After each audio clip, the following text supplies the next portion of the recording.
Chapter 24. Well said, old mole, canst thou work I the ground so fast? By the next day we had forgotten all our sufferings. At first I was wondering that I was no longer thirsty, and I was asking for the reason.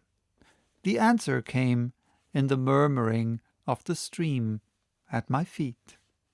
We breakfasted and drank of this excellent chalybeate water. I felt wonderfully stronger and quite decided upon pushing on. Why should not so firmly convinced a man as my uncle, furnished with so industrious a guide as Hans and accompanied by so determined a nephew as myself, go on to final success? Such were the magnificent plans which struggled for mastery within me. If it had been proposed to me to return to the summit of Snæfell, I should have indignantly declined. Most fortunately, all we had to do was to descend. "Let us start!" I cried, awakening by my shouts the echoes of the vaulted hollows of the earth.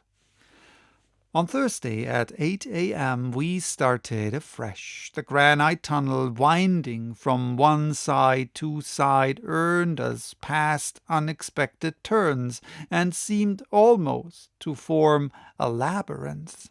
But on the whole its direction seemed to be southeasterly. My uncle never ceased to consult his compass to keep account of the ground gone over.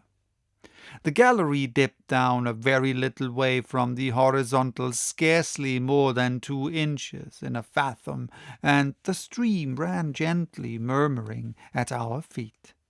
I compared it to a friendly genius guiding us underground, and caressed with my hand the soft naiad whose comforting voice accompanied our steps.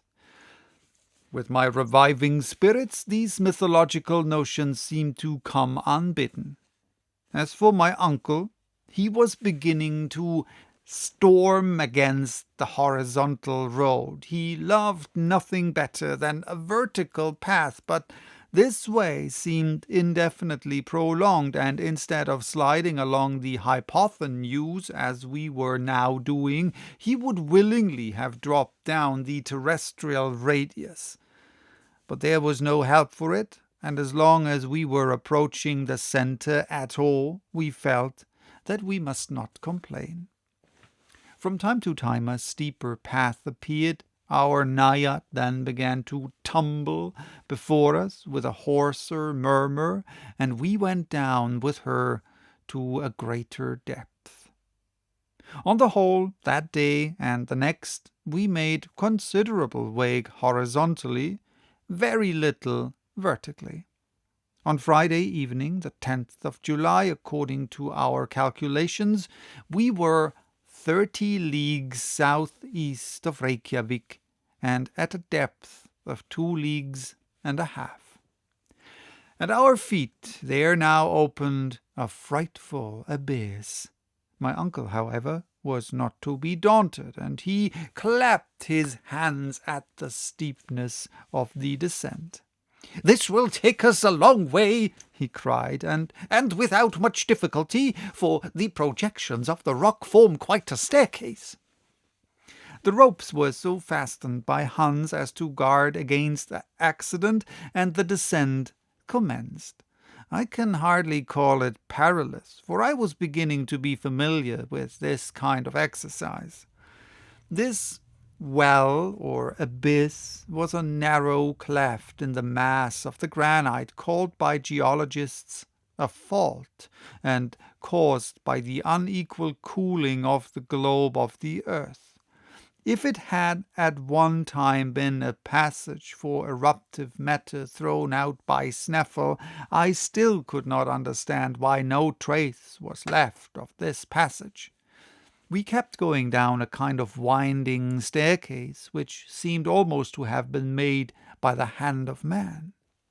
Every quarter of an hour we were obliged to halt, to take a little necessary repose and restore the action of our limbs.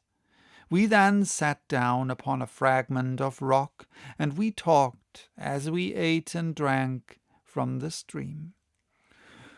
Of course, down this fault the Hansbach fell in a cascade and lost some of its volume, but there was enough and to spare to slake our thirst. Besides, when the incline became more gentle, it would of course resume its peaceable course. At this moment it reminded me of my worthy uncle, in his frequent fits of impatience and anger, while below it ran with the calmness of the Icelandic hunter. On the 6th and 7th of July we kept following the spiral curves of this singular well, penetrating in actual distance no more than 2 leagues, but being carried to a depth of 5 leagues below the level of the sea. But on the 8th, about noon, the fall took towards the southeast a much gentler slope, one of about 45 degrees. Then the road became monotonously easy. It could not be otherwise, for there was no landscape to vary the stages of our journey. On Wednesday, the 15th, we were 7 leagues underground and had travelled 50 leagues away from Snaefell. Although we were tired, our health was perfect, and the medicine chest had not yet had occasion to be opened. My uncle noted every hour in the indications of the compass, the chronometer, the aneroid, and the thermometer, the very same which he has published in his scientific report of our journey. It was therefore not difficult to know exactly our whereabouts. When he told me that we had gone 50 leagues horizontally, I could not express an exclamation of astonishment at the thought that we had now long left Iceland behind us.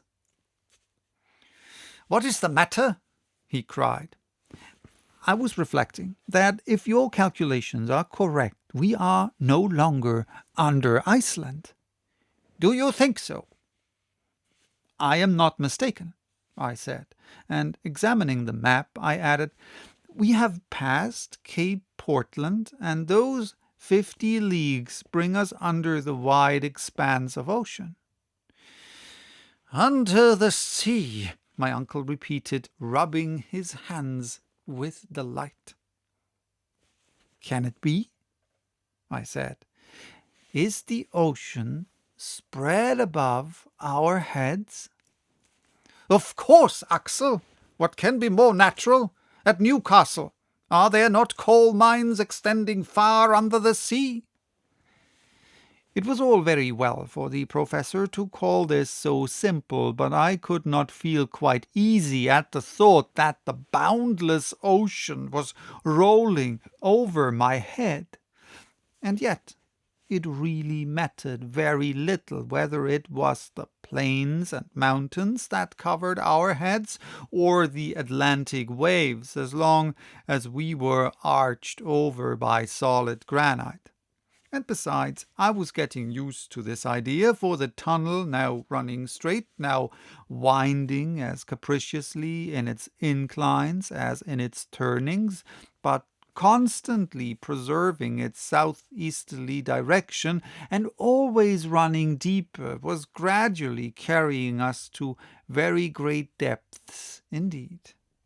4 days later, Saturday, the 18th of July, in the evening, we arrived at a kind of vast grotto, and here my uncle paid Hans his weekly wages, and it was settled that the next day, Sunday, should be a day of rest.